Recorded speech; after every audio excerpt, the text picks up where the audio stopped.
आज का विषय है भवभूति।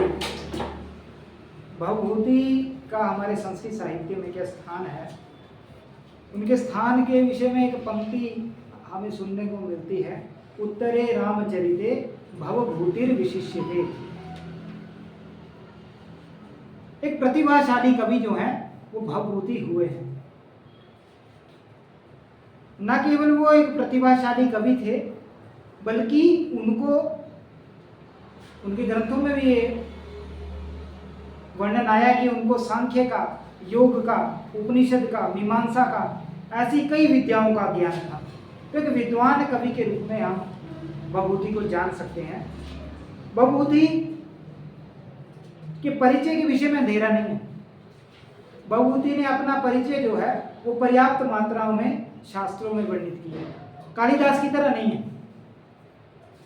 इन्होंने अपना परिचय जो है वो प्रस्तावना में ही दे दिया है, जिस कारण से इनका जीवन जो है, इनका जीवन वृत्त जो है वो अंधकाराच्छन्न नहीं है, अंधकार से ढका हुआ नहीं है। इनके जीवन परिचय से सब परिचित हैं। इनका जन्म जो है वो कश्यप वंशीय उदुम्बर नामक ब्राह्मण परिवार के घर में हुआ। ये विदर्भ के अंतर्गत पद्मपुर के निवासी थे। एक बार परीक्षा में पूछ लिया गया भवभूति का जन्म स्थान, तो ये पद्मपुर के रहने वाले थे, वहां पर इनका जन्म हुआ। इनका कुल जो था वो कृष्ण यजुर्वेदीय तैतरीय शाखा का अनुयायी था। तैतरीय शाखा को मानने वाला इनका परिवार था। इनके दादाजी जो थे, जिनका नाम भट्ट गोपाल, वो संस्कृत के एक महान कवि थे, भट्ट गोपाल। और इनके पिता, जिनका नाम इन्होंने स्वयं बताया नीलकंठ, और माता का नाम क्या था, जातुकर्णी,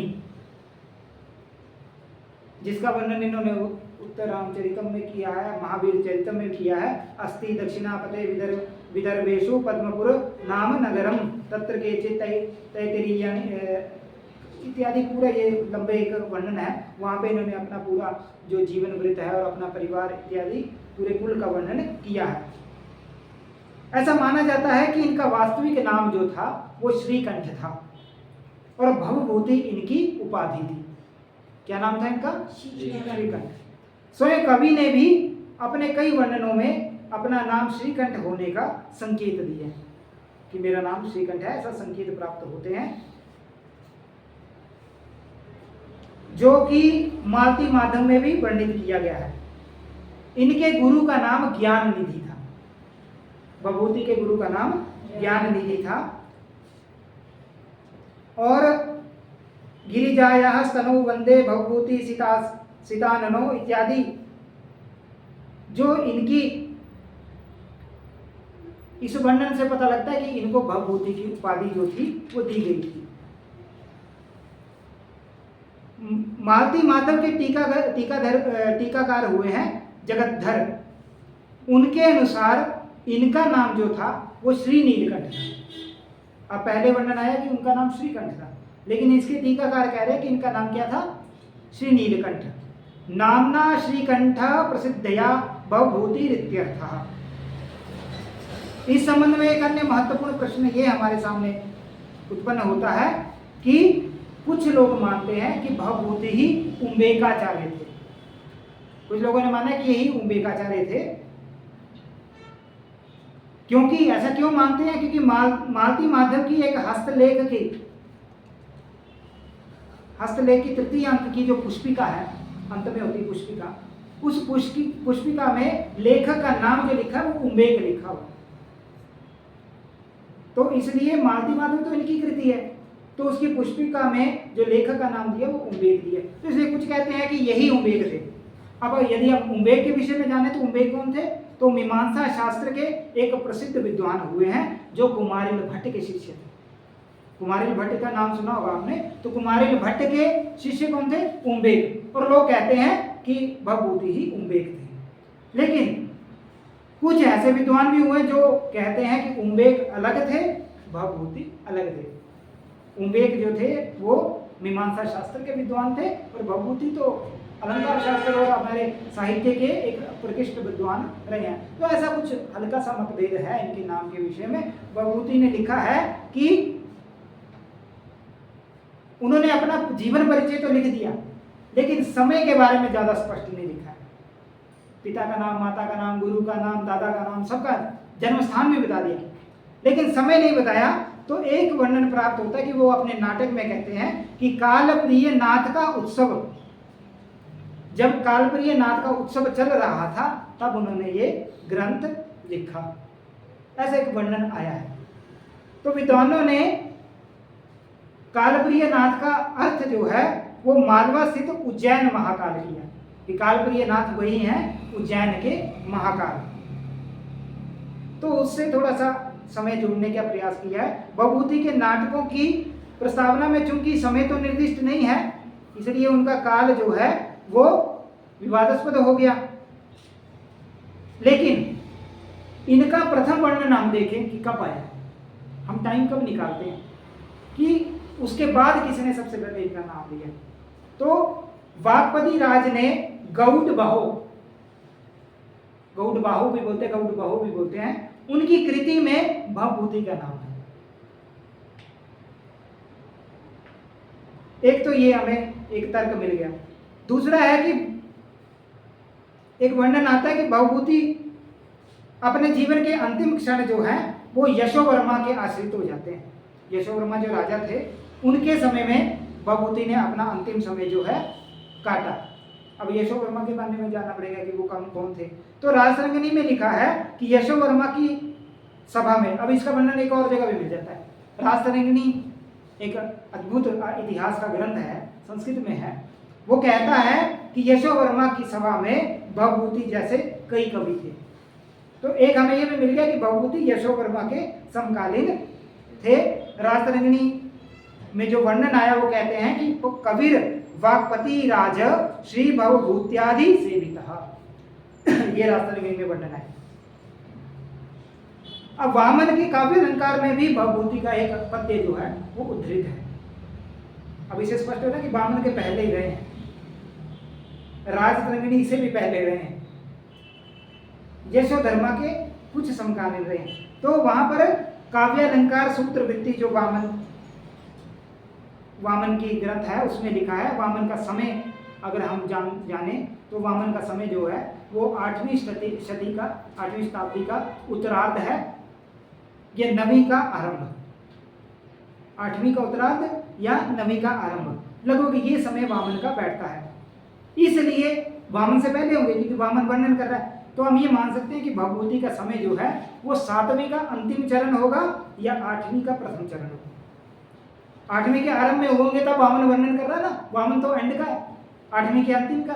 तो इस तरह से हम थोड़ा सा अनुमान लगा सकते हैं कि 7वीं सदी के अंतिम भाग में 8वीं सदी के आरंभ में हुए हैं। इनकी 3 रचनाएं हैं। पहली रचना है मालती माधवम, साथ साथ में लिखते रहिए। दूसरा है महावीर चरितम, वो तीसरी जो कालजयी इनकी कृति है वह है उत्तर रामचरितम। मालती माधवम की बात की जाए तो ये एक प्रकरण ग्रंथ है। बाकी जो 2 इनकी कृतियां हैं वो नाटक है। मालती माधव में 10 अंक हैं और इसकी कथा जो है वो कल्पित है, कवि कल्पित है। इसमें मालती और माधव की जो प्रेम कहानी है, मालती और माधव की प्रेम कहानी को बड़े विस्तृत रूप से और बड़े सुंदर ढंग से चित्रित किया गया है। दूसरी कृति की बात करें महावीर चरितम, तो महावीर चरितम जो है इसमें 7 अंक हैं। महावीर चरितम नामक नाटक में 7 अंक हैं और रामायण की कथा को यहां नाटक रूप में बताया गया है। यहां बताया गया है कि राम के विरुद्ध जितने भी कार्य हुए हैं उन सब के मूल में रावण ही है। राम के साथ जितना बुरा हुआ है उसका कारण कौन है? रावण। इस नाटक में वीर रस की प्रधानता है।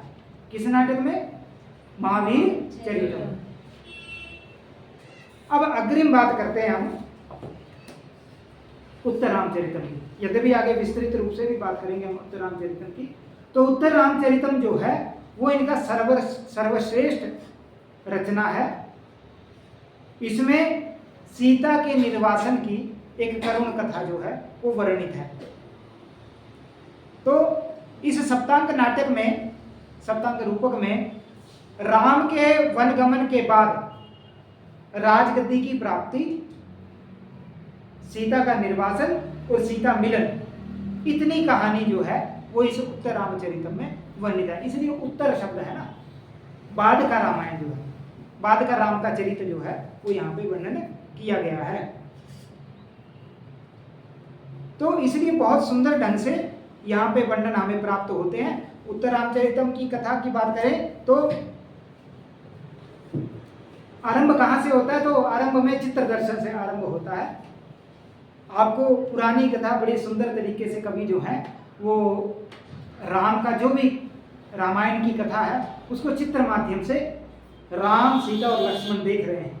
आरंभ से जन्म होता है, उसके बाद वन में जाते हैं, विवाह होता है, उसके बाद सीता का हरण होता है, इत्यादि सारी युद्ध इत्यादि का वर्णन जो है वो वहाँ से कवि ने बड़े चतुराई से आपको पूरी राम की कथा जो है उस चित्र दर्शन से बता दी। एक एक करके वो सारी घटनाएं सामने आती हैं। वहीं पर राम का जब अभिषेक हो जाता है तो राम जी ने एक व्यक्ति को समाज में भेजा, आज का रॉ जिसको बोलते हैं, आज की सीआईडी जिसको बोलते हैं। आपने कक्षा लगाई थी ना कि सीआईडी की आपको पढ़ा रहे थे, ज्योतिष पढ़ा रहे थे, यहाँ पे इसी कक्ष में पढ़ाया था, वो भी सीआईडी में है, हिमाचल में अच्छा सीआईडी के अधिकारी है। तो सीआईडी का काम क्या होता है? सामान्य वस्त्रों में रहना है, वर्दी नहीं डालनी है। काम पुलिस का है, देखना है कौन क्या कर रहा है, कौन कहाँ जा रहा है, कौन कहाँ किससे क्या बात कर रहा है, किस रास्ते से कोई जा रहा है, कहाँ खाना खा रहा है, कहाँ चाय पीता है, बाल कहाँ कटाता है। तो इस तरह से ये सीआईडी का काम होता है। तो ऐसी सीआईडी उन्होंने भी छोड़ रखी थी कि देखो जरा मेरा राज्याभिषेक हो रहा है, मेरे राज्य वाले क्या सोच रहे हैं। तो दुर्मुख नाम का व्यक्ति जो है वो निरीक्षण करके इनके पास आता है और वो राम जी से चर्चा करता है कि सीता का जो लंका प्रवास हुआ है उससे लोगों के मन में कुछ शंकाएं हैं और लोग जो है वो निंदा कर रहे हैं। इतने में चित्र दर्शन से थक गई थी जो सीता, वो कहती है कि मेरा मन कर रहा है कि मैं वन को देखूं, एक शांत क्षेत्र को जाऊं। तो कैसे कड़ियां जुड़ रही हैं। राम जी लक्ष्मण को बोलते हैं कि इसको जाओ, छोड़ दो, उसको वन में छोड़ दो, सदा के लिए छोड़ दो। वहां सीता कुछ समय के लिए जाना चाह रही है और राम जी उनको वन में छोड़ने के लिए एक कठोर सा निर्णय लेते हैं। द्वितीय अंक में वासंती और आत्रेयी का संवाद है। कई बार ऐसे पूछ लिया जाता है वासंती और आत्रेयी का संवाद, वन देवी का वर्णन कहाँ पे है, ऐसे कई प्रश्न आ जाते हैं। तो वासंती और आत्रेयी का संवाद जो है उससे ये पता लगता है कि सीता के 2 बच्चे हुए। ये सारी बीच की घटना नहीं बताई आपको, सीधे डायरेक्ट बता दिया। वहां से सीता को छोड़ा और सीधे आपको अगले अंक में बता दिया आरंभ में कि सीता के 2 पुत्र हुए हैं जो कि वाल्मीकि के द्वारा पोषित हुए हैं और वाल्मीकि द्वारा शिक्षित हुए हैं। अब दूसरी तरफ कथा जो चल रही है, राम जो है वो शंभूक नामक तापस को मारने के लिए दंडकारण्य में जाते हैं। एक बार यूजीसी नेट में 2014 या 15 के पेपर में पूछ लिया गया था कि शंभू का वध किसने किया, और एक का वर्णन है कि शंभू का वध कहाँ किया। शंभू का वध राम जी ने किया और शंभू का वध दंडकारण्य में किया। अब तीसरा प्रश्न मेरी ओर से ले लो, ऐसा भी हो सकता है कि शंभू का वध कौन से अंक में हो, यही तो प्रश्न पूछ सकते हैं। तो इसलिए हमें एक प्रश्न को कई दृष्टि से देखना चाहिए, गंभीरता से पढ़ना चाहिए। तो शंभूक का जो है वो वध राम करते हैं और इसी वर्णन में राम जी पुराने दृश्यों को देखकर बड़े दुखी होते हैं। जब वो वन क्षेत्र को देखते हैं, पंचवटी को देखते हैं, पंचवटी का वर्णन है, तो बड़े दुखी होते हैं कि यहाँ तो मैं सीता के साथ किसी समय रहता था। और इसी के साथ द्वितीय अंक जो है वो समाप्त होता है। तृतीय अंक का आरंभ जो है राम का पंचवटी प्रवेश होता है, जहां पर वासंती नामक एक वन देवता जो है वो सीता के परित्याग के जो उत्पन्न तीव्र वेदना है उसको वर्णित करती है। उसको सुनकर राम जी मूर्छित हो जाते हैं। यहाँ पे कवि ने परिवर्तन कर दिया। हमारे नाटकों का नियम है, नायक जो है वो रोना नहीं चाहिए और नायक जो है मूर्छित नहीं होना चाहिए। तो यहाँ तो राम जी को बार बार मूर्छित कर दिया दुख दिखाने के लिए, इसलिए बोला कारुण्यम भवभूति रेव तनुते। तो करुणता को दिखाना तो कुछ ऐसा करना पड़ता था, तो इसलिए वो मूर्छा को प्राप्त हो जाते हैं। ये क्यों दिखाया कवि ने? क्योंकि सीता के मन में भी दुख आ गया, क्रोध आ गया था कि जिस राम के लिए मैंने इतना कष्ट झेला, उस राम ने मुझे झटके में छोड़ दिया। तो सीता को दिखाना था कि तुम्हारे दुख में देख आज राम की क्या हालत हुई है। तो इसलिए सीता जब देखती है तो उनके मन में भी थोड़ा आराम आता है। तो वहां पे जब राम मूर्छित हो जाते हैं तो वहां सीता जो है वो एक अदृश्य रूप में है। छाया उनकी इसका नाम है, छाया सीता इसमें है। तो तृतीय अंक जो है इसमें सीता छाया के रूप में उपस्थित है, और वो जैसे स्पर्श करती है तो राम जी जो है वो पुनः उठ खड़े होते हैं। तो ऐसा स्पर्श करके वो राम जी को पुनर्जीवित कर देती है, और सीता का मन जो है वो थोड़ा आश्वस्त हो जाता है। अब सीता यहाँ प्रकट नहीं होती है, इसलिए इस अंक का नाम छाया अंक रख दिया है कि छाया रूप में सीता यहाँ रही। चौथे अंक में जब हम प्रवेश करते हैं तो हम सीधे वाल्मीकि आश्रम में पहुंचते हैं, जहां एक विष्कंभक का आयोजन किया जाता है। विष्कंभक के द्वारा हमें यह पता लगता है कि जनक और कौशल्या आदि रानियां जो है वो आ रही हैं।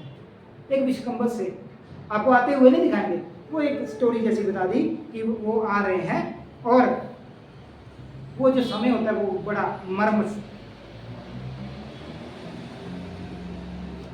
मर्म भेदी होता है, क्योंकि जब उनको पता लगता है कि सीता का परित्याग कर दिया गया है और सीता की स्थिति क्या है।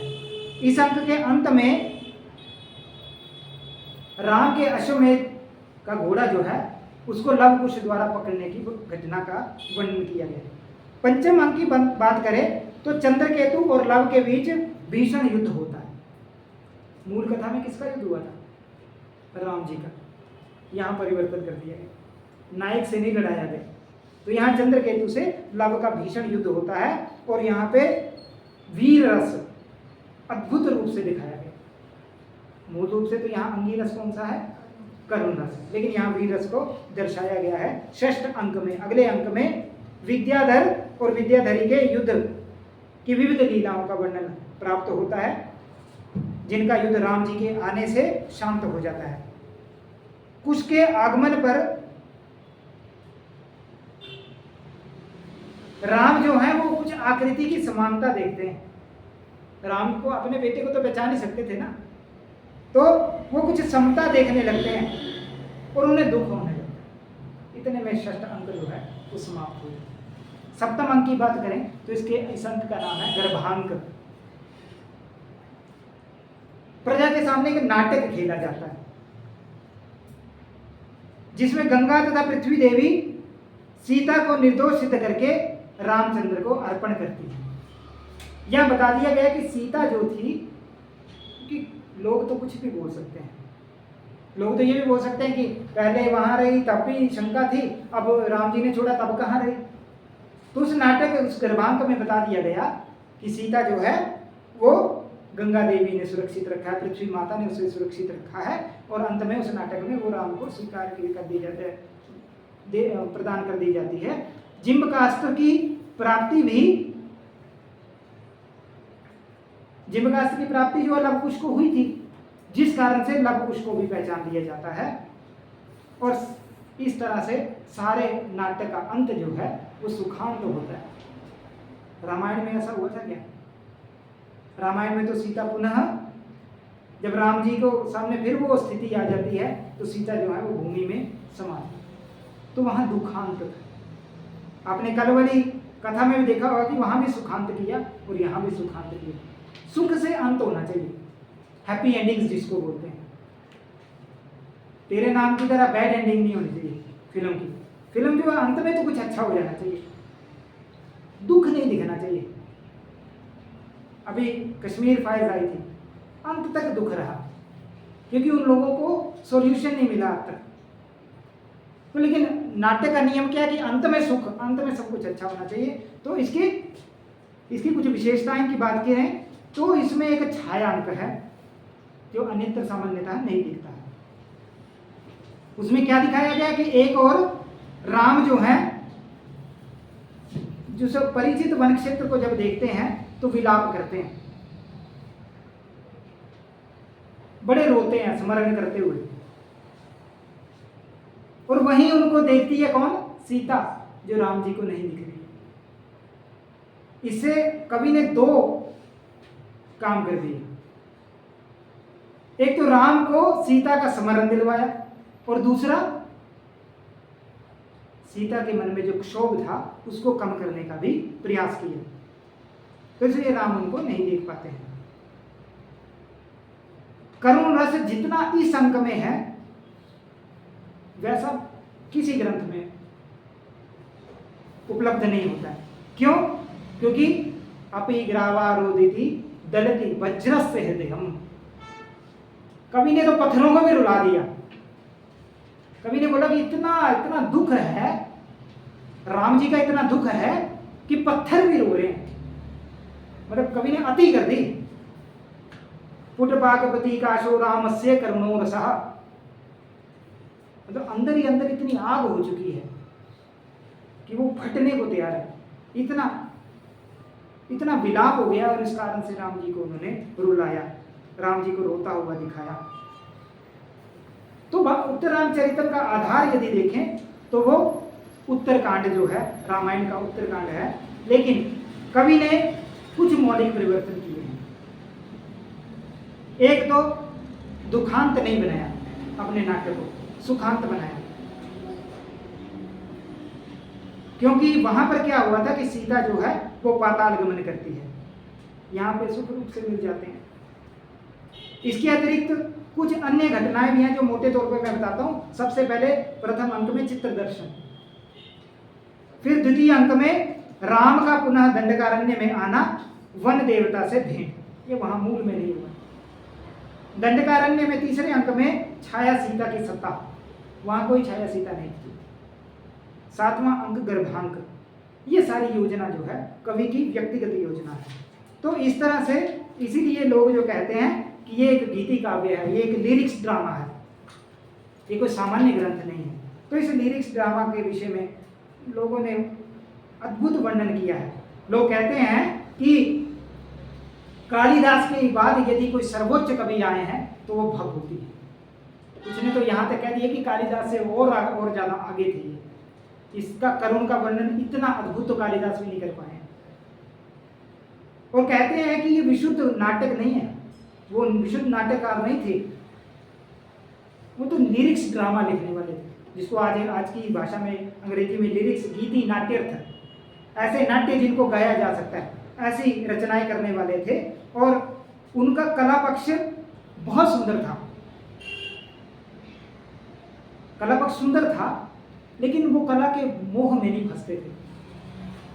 अब आप सोचेंगे ऐसा क्यों? अगर वो कला के मोह में फंसते तो राम जी को रुलाते नहीं। उनको तो कला का ध्यान होना था, नहीं कला का नुकसान हो जाएगा अगर मैं राम को रुलाऊंगा। वो वास्तविकता दिखाने में विश्वास करते थे। रूस टूटते हैं तो टूटने दो। तो इसलिए उन्होंने राम तक को, राम जैसे उदात्त चरित्र वाले नायक को भी रुलाया। इसलिए कोई पांडित्य नहीं दिखाया है। और इनका भाव पक्ष में वैविध्य दिखता है। कालिदास की तरह वो केवल कोमल कवि नहीं है, उन्होंने गंभीर भावों को भी वर्णित किया है। उनका श्रृंगार विप्रलंब श्रृंगार से प्रभावित लगता है। और इन्होंने कोमलता के साथ गंभीर भावों को भी प्रस्तुत किया है। अपने नाटकों में इन्होंने रौद्र, वीर, विभत्स आदि का भी वर्णन किया है।